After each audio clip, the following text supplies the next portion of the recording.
Welcome back. Today we're going to be going over how to fix a leak on your kitchen faucet, or any faucet for that matter. Well, I guess it depends, but here we go. So the first step would be to find which valve is leaking by. So you would have to isolate underneath the sink the two valves and then open one up. For example, the cold one. If it starts to leak again, you know it's the cold one leaking. And then close it again and open the hot one, just in case both of them are leaking and you have to replace both.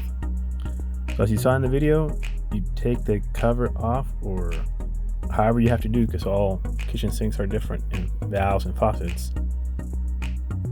You can get to the screw, remove the screw, open the valve like I did there, so that it's easier to pull the valve out. If not, you'll sort of have a little vacuum there that you're pulling against.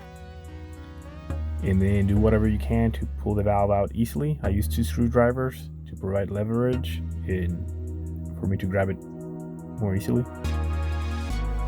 Now you see that O-ring right there?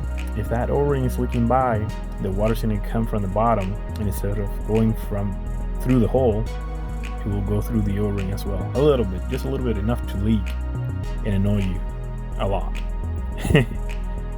So you can replace that O-ring, or you can buy a new valve if you think there's something else wrong with the valve, or if you damage the valve when you're trying to replace the O-ring.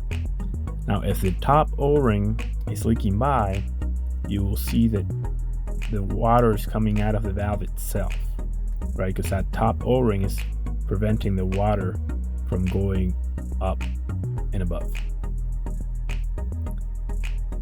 So then put your actual valve handle, close the valve, and you want to make sure it's closed, that it's properly closed, that everything's aligned.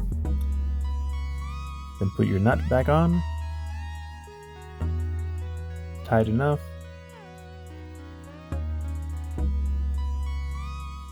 And if you haven't done so already, please like, share, subscribe. It helps the channel grow. And put back your screw. And make sure you go all the way tight, that you're not just trying to test things, because it will move the valve a little bit, or it could. That way you're not having a leak after you tried, or you still have a leak because you haven't adjusted the valve fully.